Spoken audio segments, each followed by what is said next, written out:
Muy bien. Bueno, vamos a pasar directamente a la palabra. Se leía esta tarde en Mateo capítulo 24, el capítulo de la enseñanza escatológica o profética del Señor Jesús, capítulo que yo creo que deberíamos de leer, y lo digo en serio, como mínimo una vez a la semana. Una vez a la semana ustedes tienen que leer el capítulo 24 del Evangelio según San Mateo.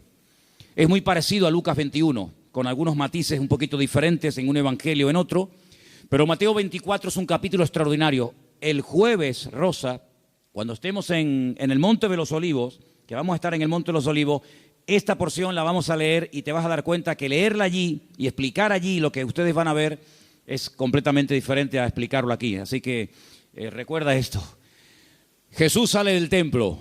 El templo existía en su época. Hoy en día no hay templo. Hace 2000 años que se fue destruido el templo por las legiones del Imperio Romano. El sueño dorado de los judíos o de muchos de ellos es la restauración del templo. Pero en los tiempos de Jesús ese templo existía. Era el centro religioso de la época, era donde estaba la presencia del Señor, donde la gente iba a adorar, donde la gente iba a cantar al Señor, a llevar sus diezmos, sus ofrendas, a alabar al Señor. Y cuando salían del templo, hemos leído esta tarde que los discípulos, como buenos judíos, se sentían muy orgullosos de ese templo, que Herodes lo había ampliado. Saben que era el segundo templo que se construyó en la época del retorno de Babilonia, cuando volvieron de Babilonia con Esdras, Nehemías, con Zorobabel, pero Herodes lo amplió y lo llenó de oro por todas partes, un templo increíble, un templo tremendo. Los romanos se quedaron sorprendidos cuando lo vieron, dijeron, los judíos son un poco tontos, construyen un templo tan grande y está vacío, no tiene ningún ídolo dentro. Es que Dios no es un muñeco que se pueda hacer de oro, de plata o de piedra, ¿verdad? Y cuando salían del templo, los discípulos le muestran al Señor las maravillas de ese templo, lo grande que era, lo enorme que era, lo hermoso que era, y el Señor les da un golpe bajo. El Señor le dice, observarlo bien, mírenlo bien, porque en menos de una generación no quedará piedra sobre piedra de este templo. Efectivamente, 37 años después de lanzar esta palabra profética, 37 años después, el templo quedó totalmente destruido hasta este momento. Desde el año 70 después de Cristo hasta este momento, no hay templo en Jerusalén. Se cumplió literalmente la palabra. Pero la palabra golpeó tanto el corazón de estos discípulos que ellos salieron del templo, bajaron todo el torrente de Cedrón, lo subieron, se van al Monte de los Olivos y allí dice uno de los evangelios que solamente 4 de los 12 se acercan al Señor y le preguntan aparte, ¿cuándo? ¿Cómo? ¿Cómo va a ocurrir todo esto? ¿Cómo que nuestro templo va a ser destruido? ¿Qué señal habrá? ¿A qué tenemos que observar? ¿Qué tenemos que fijarnos para saber que el tiempo se acerca? Entonces el Señor les da una enseñanza tremenda. Qué importante es preguntar, hermano, de verdad, ¿eh? Si no hubieran preguntado los discípulos al Señor, ¿qué señal habrá de tu venida y del fin del siglo? Nos hubiéramos perdido toda la enseñanza de Mateo 24.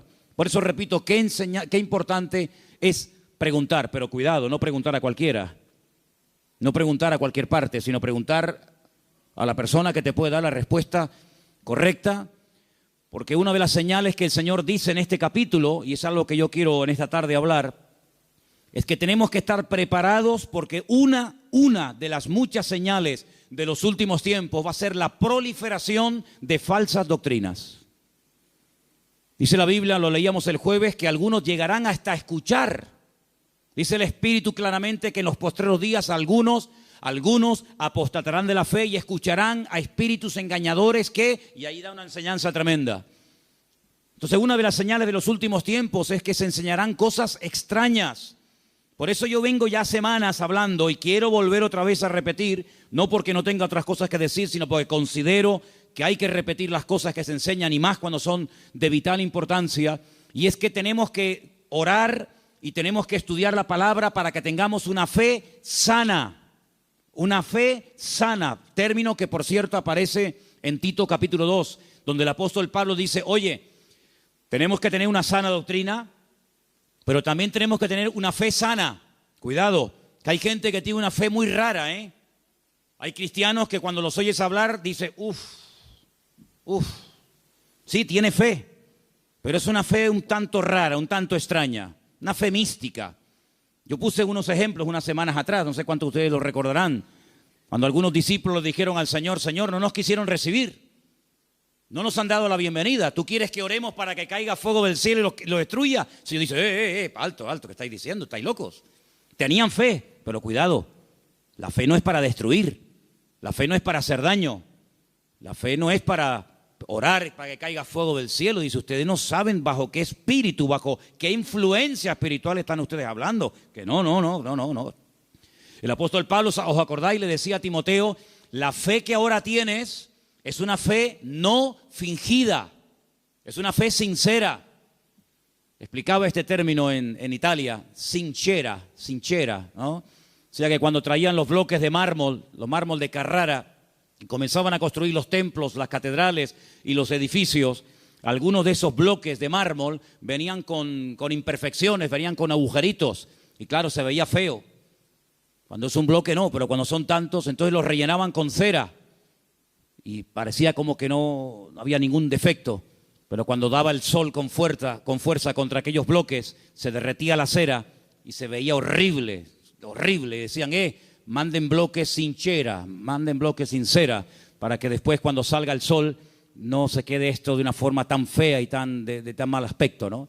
Entonces el apóstol Pablo decía a Timoteo, la fe que tienes no es una fe fingida, no es una fe de máscara, como dice otras versiones, es una fe que primeramente habitó en tu abuela Loida, y después la tuvo tu madre, Eunice, y ahora la tienes tú. Entonces tenemos que preguntarnos de vez en cuando en qué estamos basando nuestra fe. ¿En emociones? ¿En sentimientos? ¿En sueños? ¿En experiencias? ¿O en la palabra de Dios? Yo me quedo sorprendido, muy sorprendido, porque de toda la vida hemos sido conocidos como el pueblo del libro. El pueblo del libro. Yo me acuerdo que un sacerdote en el huerto de Getsemaní, que es un sacerdote sevillano, cuando me vio con la Biblia bajo el brazo me dice, tú eres de los evangélicos, ¿no? Porque ustedes siempre están con la Biblia en la mano. A mí me echó un piropo tremendo. Si pensaba que me iba a ofender, es todo lo contrario. Efectivamente, hemos sido conocidos y hay de nosotros que nos dejen de conocer por dejar de utilizar el libro, las Sagradas Escrituras, ¿verdad? Pero hay un desapego últimamente tremendo. Claro, se ha metido la gente en el mundo del internet y se ha metido en los cultos a distancia y se ha metido por aquí y por allá, que han entrado en las iglesias cosas pero muy, muy raras, muy extrañas. El jueves les conté algunas cosas que he visto ahora. He visto allí en Milán, donde he estado ahora mismo. Creyentes que están asustados, creyentes que si la maldición, que si... Pero vamos a ver, hermanos, pero dice la Biblia que somos más que vencedores, que mayor es el que está en nosotros que el que viene contra nosotros. Creyentes que solamente desde que yo conocí ahora un matrimonio de hermanos de Ecuador que llevaban más de 10 años en esa congregación y dice, hermano, nos ha impactado mucho cómo usted la palabra. Y le digo, bueno, es que yo predico de la palabra. Y dice, es que yo hace años que no escucho un mensaje de la palabra. Digo, bueno, ¿y usted qué escucha entonces? Pues dinero, pide, y dame. Digo, pero eso no es evangelio, eso no es el evangelio. Yo no sé de dónde se han sacado esas enseñanzas.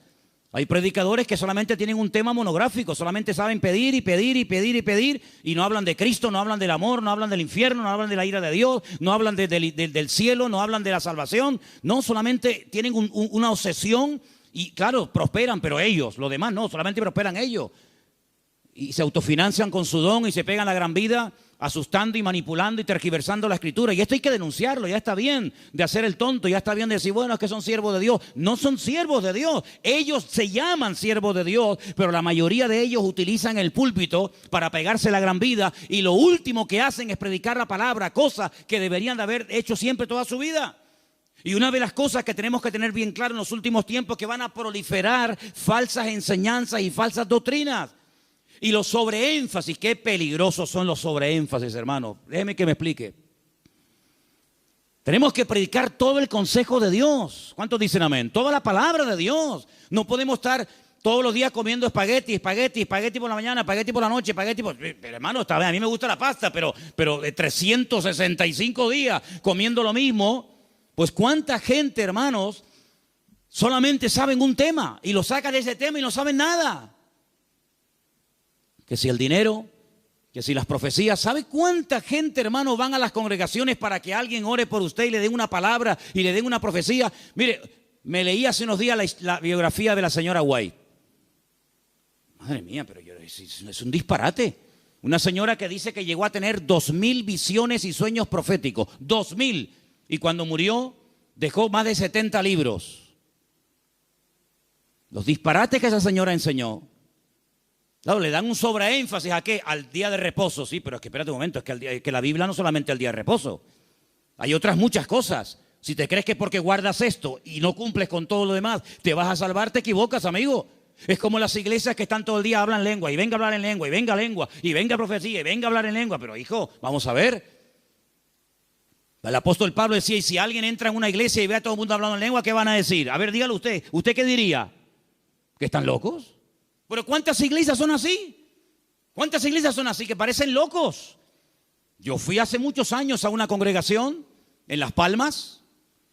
Y bueno, yo estaba predicando y en medio de la predicación se levantaba la gente, se caían ahí al suelo y empezaban a gritar y a revolcarse. Y yo decía, ¿qué le pasa a esta gente? Entonces yo miré al pastor que estaba allí y le digo, ¿qué le pasa? Dice, no, es el poder de Dios. Digo, ¿cómo es el poder de Dios? Pues si está haciendo el perro. Estaba haciendo el perro.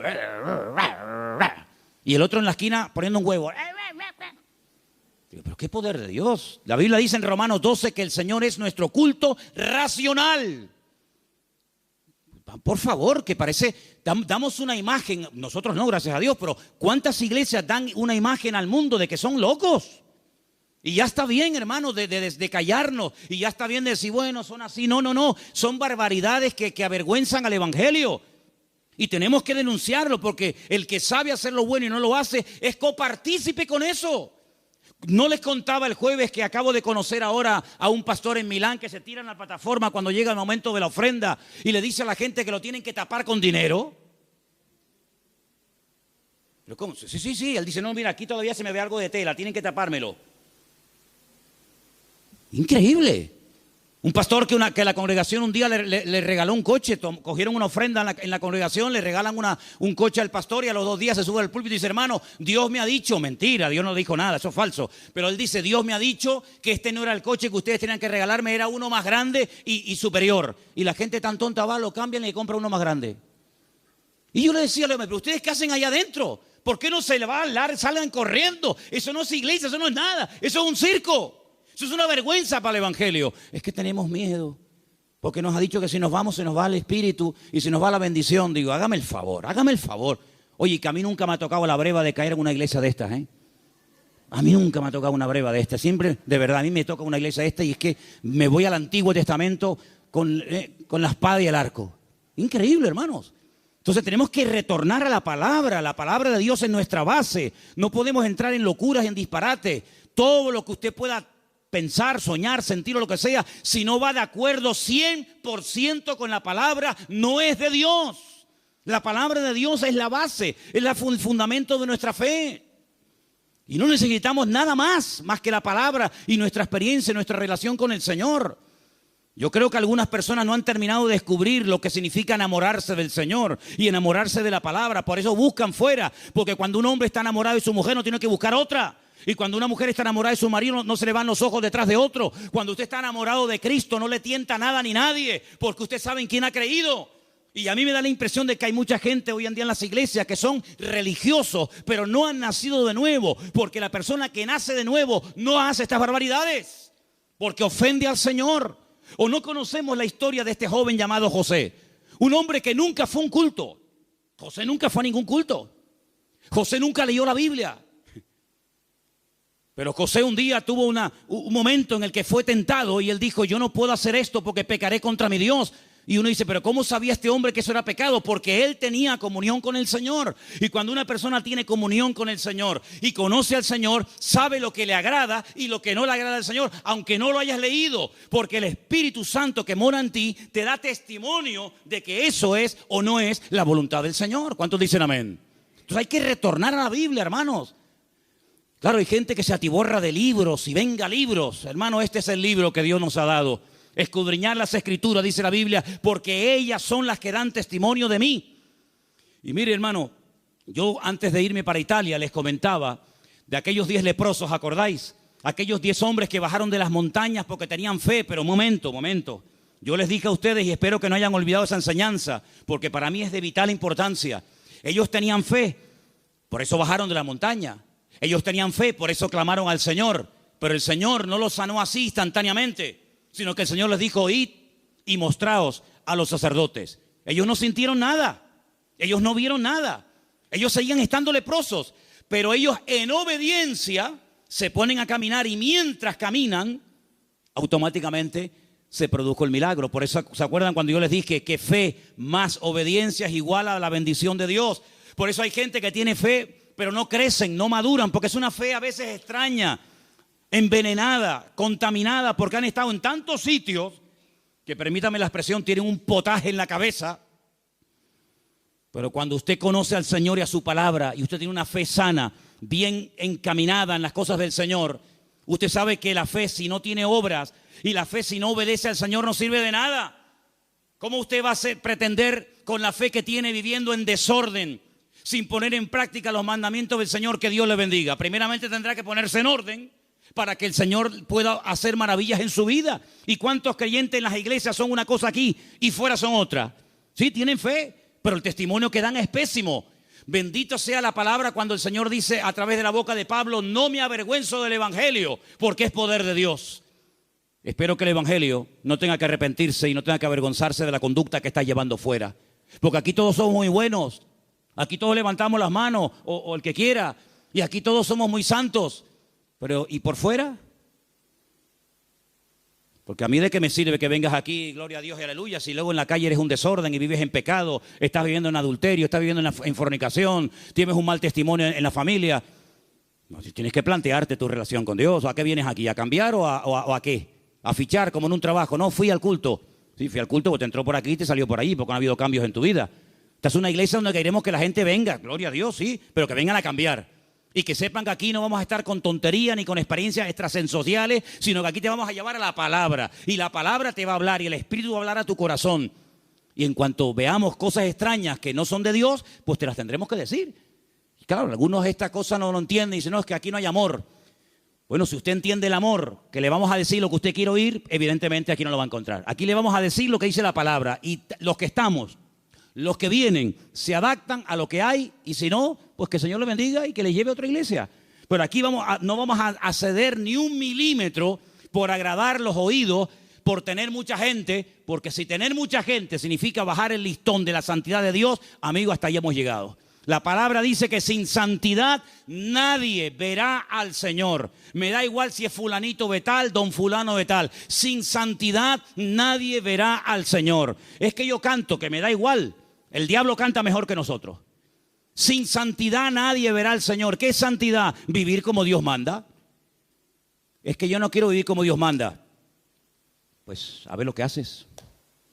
A ver lo que haces. Porque tarde o temprano te vas a sentir confrontado con la palabra. Claro, la carne siempre te va a decir que no pasa nada. ¿No se lo dijo Satanás a Eva? ¿Qué le dijo Satanás a Eva? ¿Por qué no comes? Y dice, porque Dios me ha dicho que si como muero. ¿Y qué le dijo Satanás? No, que eso no es así. Tú no vas a morir, come para que veas. Y le creyó al diablo. ¿Y cuántas veces creemos que Dios está equivocado, que es injusto con nosotros, cuando la palabra del Señor nos dice que en los últimos tiempos el enemigo va a ser tan sutil que muchas veces le va a permitir a la gente tener esa falsa seguridad de creer que estoy en desorden y en pecado, pero Dios me va a bendecir igual? No, mi amigo. Las consecuencias tarde o temprano de una vida en desorden son terribles, porque la paga del pecado ha sido y es y será siempre la muerte. ¿Cuántos dicen amén? Hay tres cosas que tenemos que tener claro a estas alturas. Primero, ¿a qué nos ha llamado el Señor? ¿A qué nos ha llamado el Señor?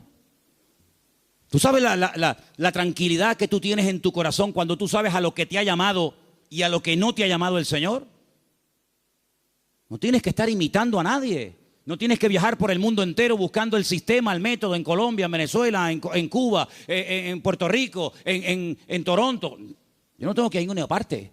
Lo que dice la Biblia, entra en tu aposento y tu Padre que te ve en lo secreto te recompensará en público. Claro, es más fácil coger un avión y irte a Corea a ver lo que hacen los coreanos. Es mucho más fácil coger un avión y pagarte el pasaje como Jonás, que prefería pagar el pasaje, ¿verdad? Y mantener la rebeldía que dar marcha atrás. Es mucho más fácil coger un avión y decir, a ver, una iglesia que esté creciendo mucho, a Nigeria, ahí nos vamos todos. Ahora a Pensacola, ahora a Toronto, ahora... Hermanos, a donde tenemos que ir, dice el Señor, venid a mí, los trabajados y cargados, que yo os haré descansar. ¿Cuántos dicen amén? Entonces, tener claro a lo que nos ha llamado el Señor y a lo que no nos ha llamado. No hay una iglesia 100% completa. Yo les digo, esta iglesia no es completa. Tenemos muchas carencias. No somos una iglesia fuerte en misiones. No tenemos misioneros ahora mismo en el mundo. Tenemos un montón de carencias. Pero creemos que hay un área en la que el Señor nos puede utilizar. Pero hermanos, hay congregaciones que pretenden hacerlo todo. Lo entienden todo, lo saben todo. Y la Biblia nos enseña que somos un cuerpo y que nos necesitamos los unos de los otros. Y capaz que lo que el Señor nos ha dado, tal vez no lo tenga el hermano de la esquina, pero el hermano de la esquina seguro que Dios le ha dotado con algo que nos hace falta a nosotros. Y así nos complementamos y trabajamos en el mismo sentir, en un cuerpo en el Señor. ¿Cuántos dicen amén? Nuestra identidad, ay hermano, la identidad. Esto es algo que trae de cabeza a miles de personas. Porque la gente tiene que tener una identidad. Y si no la encuentran en la casa, la va a encontrar en el fútbol. Y si no, en cualquier otro lado. ¿Nuestra identidad? ¿De dónde viene nuestra identidad? Nuestra identidad viene de Cristo. Nuestra identidad viene del Señor. Yo no tengo que ponerme ahora todo el cuerpo lleno de tatuajes para sentirme, digamos, querido y respetado por un cierto sector de la sociedad. No. ¿Sabes qué? Yo he sido aceptado por Cristo tal y como soy, con mis defectos, con mis virtudes y con mis debilidades. ¿Cuántos dicen amén? Ahora, si usted tiene complejos, si usted no se termina de aceptar a sí mismo, pues usted no va a crecer y usted no va a madurar hasta que tú no le des gracias a Dios por el cuerpo que tienes y le digas gracias, Señor, porque tú me hiciste así. Usted no va a poder disfrutar de la vida. Su identidad tiene que venir de la fuente. ¿Y cuál es la fuente de la que bebemos? Nuestro Señor Jesucristo.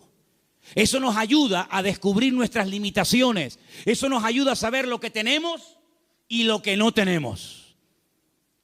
¿Han oído el pasaje del libro de los Hechos cuando dice la Biblia que a la hora de la oración subían Pedro y Juan al templo a orar y dice que había ahí un mendigo que les pidió limosna? Lo conocéis, ¿verdad?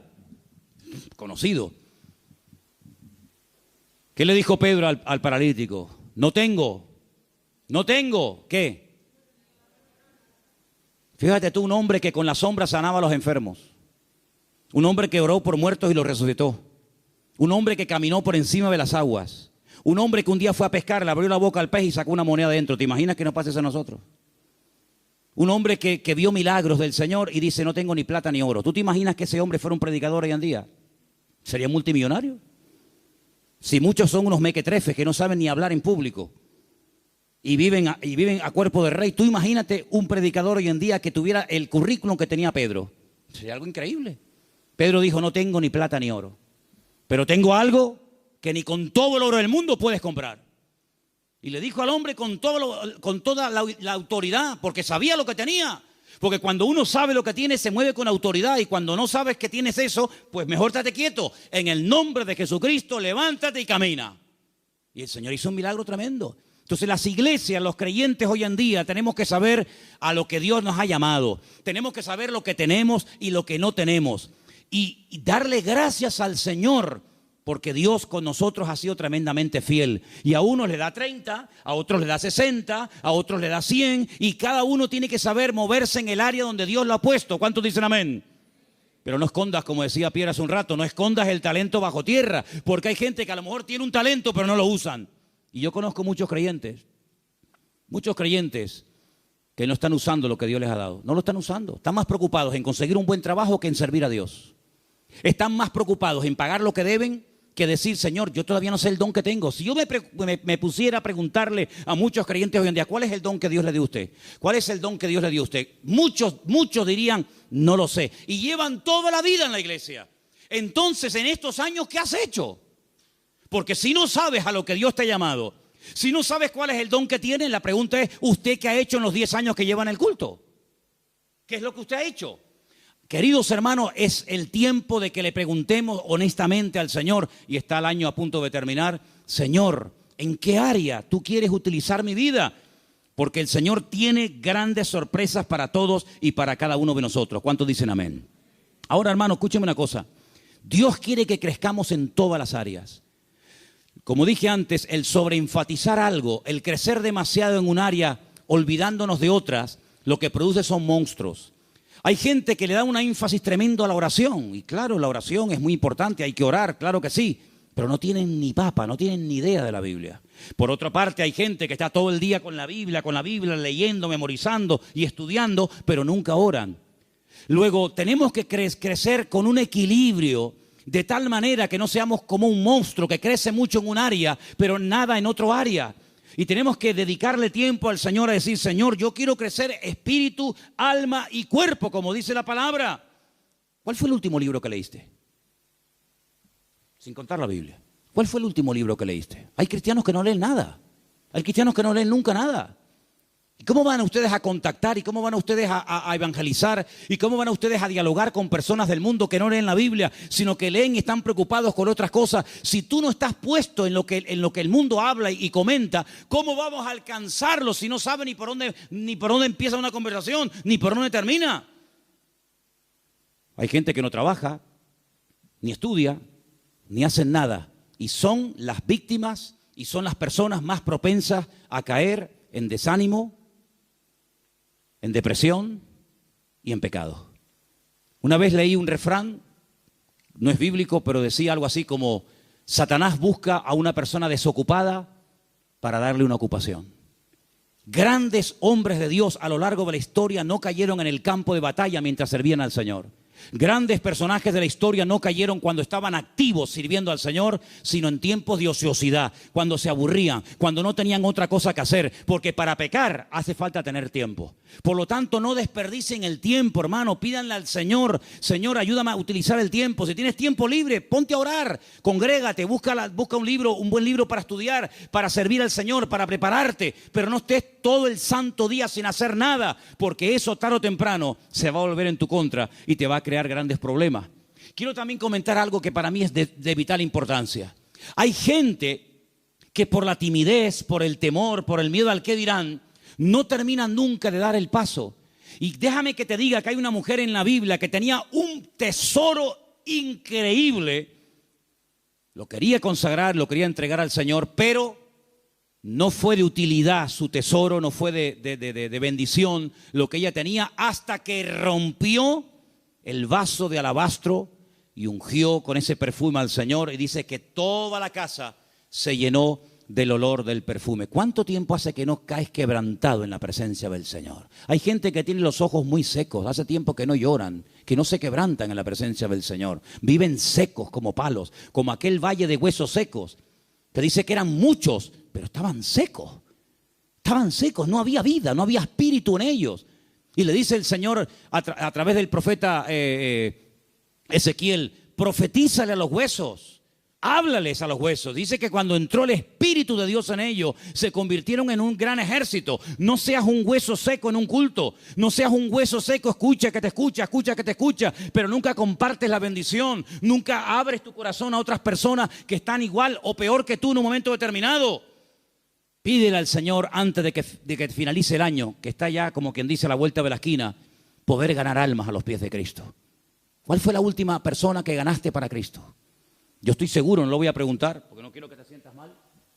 Bueno, sí quiero que te sientas mal. Sí. No, que si no sería falso. Sí quiero que te sientas mal. ¿Cuántas almas has ganado para el Señor en este año? ¿10? ¿5? ¿1? No has ganado a nadie este año. Si yo no gano ni un alma para Cristo en un año, yo me muero.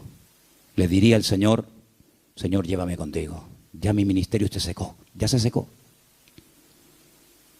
¿Sabes lo que pasar 365 días?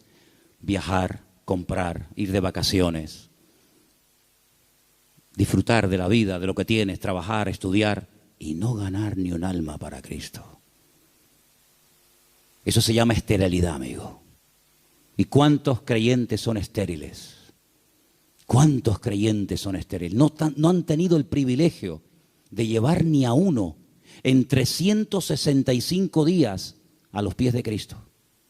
¿Cuántas Biblias has repartido este año? ¿50? ¿25? ¿10? ¿Ninguna?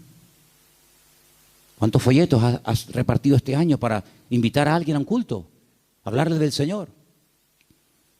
Esa es nuestra realidad. Esa es la realidad del pueblo de Dios. Por eso cuando me dicen, hermano, ¿por qué hoy en día no hay tantos milagros como hace 2000 años? Es que es normal. Porque el nivel de consagración y de compromiso del creyente del siglo XXI no tiene nada que ver con el creyente de los primeros siglos de la era cristiana. Aquella gente vivía para y por Cristo. Estaban obsesionados con el Señor. Hoy en día es muy, muy, muy difícil encontrar a uno en una iglesia que tenga las ideas claras, que dedique tiempo a la semana, 1 hora a la semana, un par de horas a la semana, para decir, ahora no voy a trabajar, no voy a ni móviles, ni internet, ni nada, sino voy a salir a la calle a ver si el Señor me pone a alguien en el camino, voy a evangelizar a un chico en el parque, a una señora que esté por ahí caminando. Es muy difícil encontrar a jóvenes, incluso hoy en día, obsesionados por Cristo. Yo le decía hace poco a un pastor, en mi época, cuando yo me convertí al Señor, todos los jóvenes en mi iglesia solamente queríamos una cosa, ir a la escuela bíblica, prepararnos y servir al Señor. Esa era la obsesión. Llegamos a ser hasta criticados. Algunos de la congregación decían, pero ¿ahora qué pasa? ¿Que todo el mundo se quiere ir al seminario y prepararse para servir al Señor? Hasta recibimos crítica en aquellos tiempos.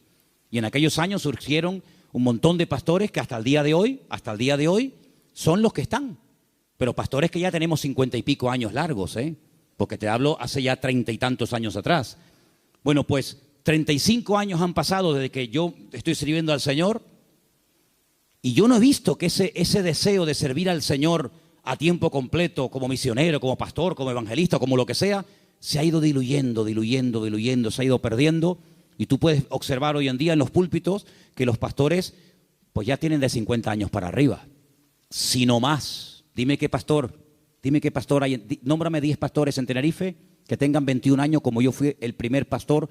Bueno, yo fui pastor con 19, pero dime 5 pastores en Tenerife que tengan 20 años y que sean pastores en este momento con 20 años. Ni uno. En mi época todos teníamos esa edad. Empezamos con 19, 20, 21 años hasta ahora. Tenemos que recuperar tantas y tantas cosas. En mi época no había la mayoría de las cosas que hay hoy en día. En mi época no había WhatsApp, no había internet, no había páginas web. Los cultos eran muy sencillitos, eran muy normales, no había tanta parafernalia de sonido. Parece que hoy en día la puesta en escena tiene que tener esto y aquello, porque parece que si no, el culto como que no fluye. En aquella época una guitarra española, pum, a la calle, encima de un banco, orábamos, venía la gente, estaba el Señor, una sencillez tremenda. Eso tenemos que volver a recuperarlo, porque nosotros estamos en este mundo, ¿para qué? ¿Para qué estás tú en este mundo? Y dime, ¿para qué estás? Para llegar a una edad y decir, bueno, yo ya tengo mi casita, mis mueblecitos, mi paguita.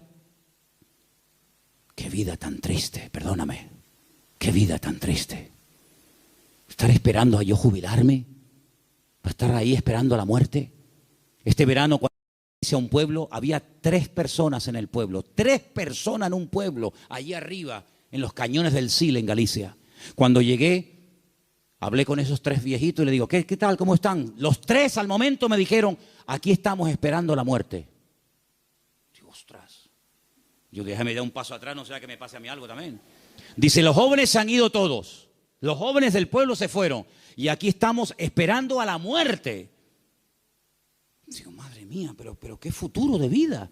Que le puede venir dentro de 6 meses, dentro de un año, dentro de yo qué sé cuánto. ¿Y tú qué estás esperando?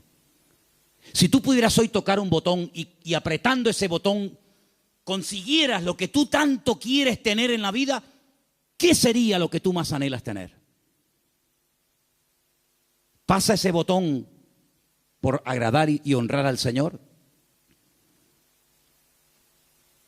Yo quiero que en esta noche nos hagamos estas preguntas, hermanos. ¿Qué estamos haciendo con nuestras vidas? ¿Qué estamos haciendo con nuestra vida? ¿Sabes? Hace unos días pensaba lo mismo que llevo años pensando. Se nos ha ido otra vez el año. Hoy es 20, ¿no? 20 de noviembre. Pero sí que parece que el otro día estábamos en el retiro con el pastor Antonio en el Puerto de la Cruz. Y yo me acuerdo que el otro día tuvimos el retiro donde hablábamos de Amalek. ¿Se acuerdan? ¿Cómo puedes pasar tanto tiempo? Y el campamento de jóvenes ya pasó. Y las vacaciones de verano se fueron. Otro invierno más.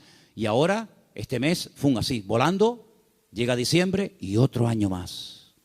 Hermanos, algo tiene que cambiar en nuestras vidas. Te tienes que replantear tu tiempo, tu vida, tu juventud, tu matrimonio, tu familia de una forma diferente. Tú no puedes ser un parásito en una iglesia. Tú no puedes ser una persona ahí sentada 1 año, 2 años, 4 años, 5 años, 10 años, 30 años. Uy, se murió el hermano. Señor, toma, te lo mandamos, otro para arriba. No, hermano. Sea una oveja productiva. Involúcrese en las cosas del Señor. Tenga ilusión por las cosas del Señor. Y yo creo que si nosotros verdaderamente buscamos al Señor de todo corazón, hay tantas cosas que podemos hacer todavía para el Señor. Yo, hermano, yo tengo más ganas de servir al Señor que nunca. Pero yo no quiero que esta iglesia sea un freno para mi vida. Yo no quiero que esta iglesia se convierta en un tapón para mí. Yo tengo mucho más visión que estar aquí. Y yo estoy plenamente convencido de que el mundo, no Tenerife, el mundo nos está esperando. Y el Señor tiene gente aquí que puede utilizar de una forma tremenda.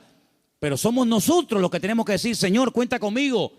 Porque quiero terminar diciendo algo. La noche que el Señor Jesucristo sabía que iba a ser entregado, dijo algo tremendo. Dijo, Padre, pasa de mí esta copa. Mas no se haga mi voluntad, sino la tuya. ¿Y saben cuál era la voluntad del Padre en ese momento? Que lo mataran. Es increíble. El año que viene va a ser un año muy interesante. Créanme, va a ser un año tan interesante. Porque ya empezaron los dolores de parto, pero los dolores de parto no duran siempre. No, hermana, yo no entiendo mucho de esto, yo nunca he parido, ¿no? Pero más o menos hablo de la teoría. Los dolores de parto están ahí, pero llega un momento que se acabó el dolor, nace el chiquillo y ya está. Bien. Llevamos años con dolores de parto. Europa ya lleva años en dolores de parto. España ni te cuento. España yo creo que le van a tener que hacer una cesárea dentro de poco. Porque no hay forma de que salga el chiquillo, ¿vale? Estamos con dolores de parto hace mucho tiempo. El año que viene van a salir muchas cosas, van a parir muchas cosas que se han ahí retenido con dolor. Bien. Estoy recibiendo llamadas de Estados Unidos. Muy interesantes, por cierto. Para muchos, sobre todo para gente de Latinoamérica, más que para gente de Europa, Estados Unidos era el sueño dorado. Yo recibo cada día correos de gente que me dice, he mandado solicitud, he pedido visa a Estados Unidos, me la han denegado, entonces estoy tocando la puerta a ver si usted, no sé qué. No te puedes ni imaginar la cantidad de gente que me escribe cada día de montones de lugares que primero tocan a la puerta del tío Sam. Primero le llaman al tío Sam. Y cuando el tío Sam le dice, por aquí no entra, entonces llaman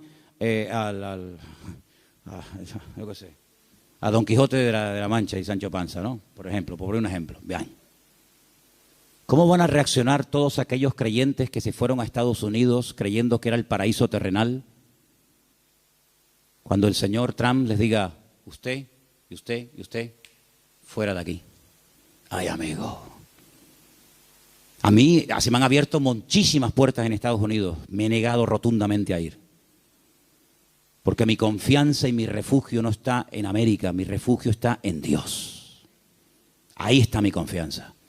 Y el libro de Proverbios dice, más vale bocado seco y en paz. ¿Eso qué? Un cacho de pan, pero con la bendición de Dios. ¿Se puede tener un trozo de pan con la bendición de Dios? Sí, claro. ¿Y se puede tener abundancia sin la bendición de Dios? Tan claro, por supuesto. ¿Qué te crees? ¿Que toda abundancia viene del cielo? Ay, amigo. ¿La bendición que es solamente tener o la bendición pasa por ser? Cuidado con eso. ¿Cómo van a reaccionar tantos y tantos que se fueron a América creyendo que aquello era el paraíso terrenal, que ya por fin el sueño dorado se había cumplido y que ahora le digan, vuélvanse a su tierra? Ay, amigo. Ha llegado el momento, hermanos, si no lo veis, lo vais a terminar viendo y entendiendo. Ha llegado el momento que todos los creyentes del mundo, en el único en el que nos vamos a poder refugiar, como siempre ha tenido que ser así, pero parece que se ha olvidado, es el Señor nuestro Dios. Él es nuestro pronto auxilio en las tribulaciones. Me llaman hermanos de Estados Unidos, ya han empezado las pintadas en iglesias evangélicas de hispanos diciéndole, váyanse a su tierra. No te puedes ni imaginar cuántas. Claro, eso no sale en las televisiones. Incluso persiguiendo ya a algunos judíos. Fíjate tú, el país del mundo donde más judíos hay, más que en Israel, es en Estados Unidos. Y ya muchas sinagogas están vendiendo en Nueva York, en New Jersey, en muchos lugares, porque ya están metiéndose con los mismos judíos. Pero es que todo eso está profetizado, hermanos. Todo eso está escrito. Que cada uno tendrá que volver a su lugar de origen. Y allí el Señor va a entrar en juicio con cada uno de nosotros. Así que el único escondedero, el único refugio va a estar en nuestro Dios. Nuestro refugio es el Señor Dios Todopoderoso. no es un país, no es una nación. Mire, si usted consigue aquí el mejor trabajo del mundo y gana miles de euros, pero usted no tiene la bendición de Dios sobre su vida, lo que usted tiene se va a volver en su contra. Porque he conocido a muchas personas que lo que buscan es una salida económica, un bienestar material, pero usted lo que tiene que buscar es la voluntad de Dios. Porque teniendo la voluntad del Señor, estemos donde estemos, el Señor está a nuestro lado. Ahora, si usted cree que el Dios de Estados Unidos es más grande que el de Garcilaso de la Vega, coja el pasaje y váyase mañana sin falta. Pero el Dios de allá es el Dios de acá y es el Dios en todas partes. Y Él es galardonador de los que le buscan. Nuestra confianza no está en los países, no está en los gobiernos. Nuestra confianza está única y exclusivamente en nuestro Dios. En el Dios que nunca nos ha fallado, el Dios que ha dicho estaré contigo todos los días hasta el fin del mundo, y el Dios que nos va a enseñar a vivir por fe. Nos va a enseñar a vivir por fe. Ya nos está enseñando hace años el Señor, por lo menos a nosotros, a vivir y depender solamente por fe del Señor. Porque yo creo que esa es la vida que el Señor tiene diseñada para todos y para cada uno de nosotros. Ahora, si usted quiere ser un señorito en el reino de Dios, amigo, si tú quieres ser un señorito, y no remangarte nunca las manos y poner tu mano en el arado y servir al Señor, hermanos, las lecciones se aprenden por las buenas o se aprenden por la humillación. Y yo creo que el Señor hace mucho tiempo nos está hablando a todos y a cada uno de nosotros. No se afanen tanto, no se afanen tanto. Inviertan más tiempo en la oración, inviertan más tiempo estudiando la palabra. Hay algunos de ustedes que no tienen tiempo ni para orar. Algunos me han dicho en alguna ocasión, ay, es que yo voy a la cama tan rendido que hago, Señor, bendito sea tu nombre. Amén. No, duermen en paz, la verdad es que duermen en paz, pero hermano querido, busque a Dios, busque a Dios. Hay mucho camino por recorrer, muchas cosas por hacer.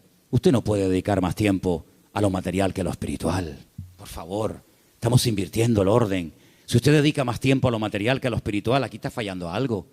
Yo creo que el Señor nos está llevando a un punto y el año que viene va a ser un año muy, muy importante en la historia de la iglesia, en todas partes del mundo, y el Señor nos está llevando a un compromiso, a una entrega, a una seriedad. Muchos no aguantarán la prueba, yo también se lo digo de paso, hay algunos que están aquí que el año que viene no podrán estar más, porque no aguantarán la prueba, porque la Biblia nos enseña que los últimos tiempos van a ser tiempos peligrosos, tiempos difíciles, pero si usted aguanta y se agarra al Señor, el Señor le va a bendecir y usted va a ver la gloria del Señor en su vida. Pero no busque salidas fáciles, busque al Señor y lo que el Señor le diga, ni más ni menos, es lo que usted tiene que hacer.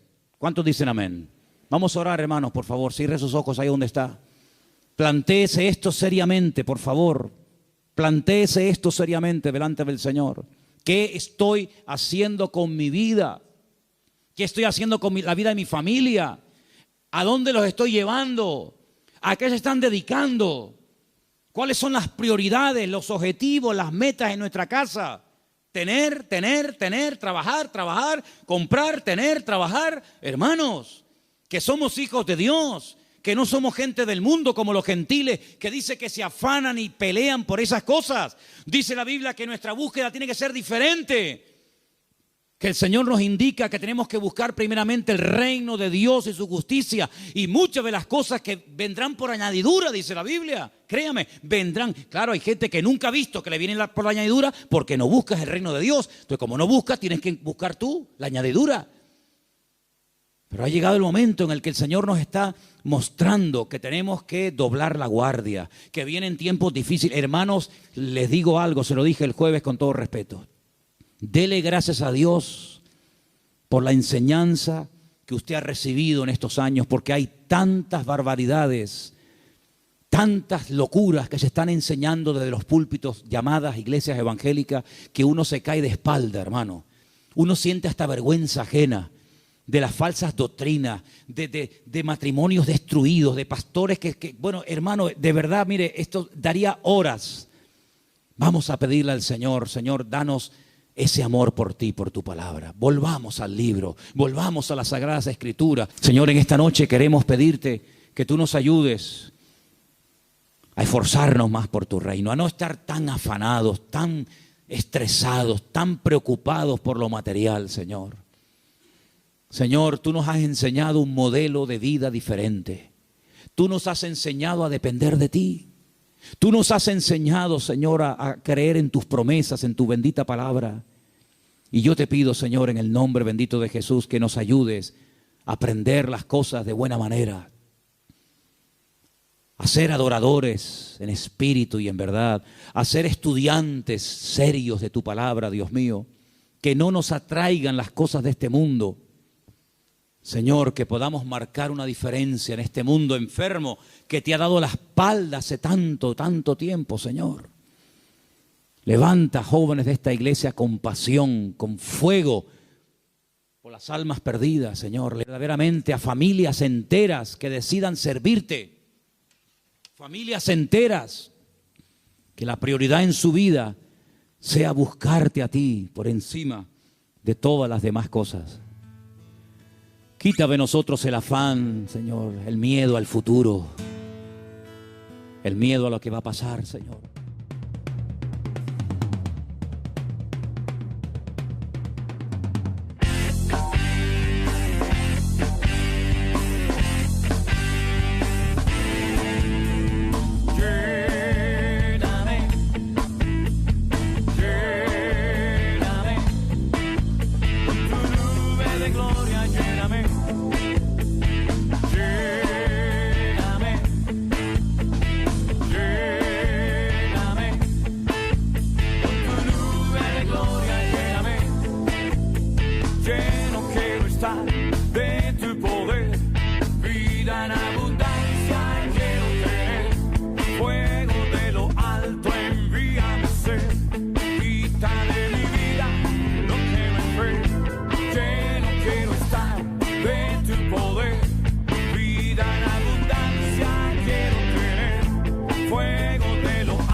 Lléname.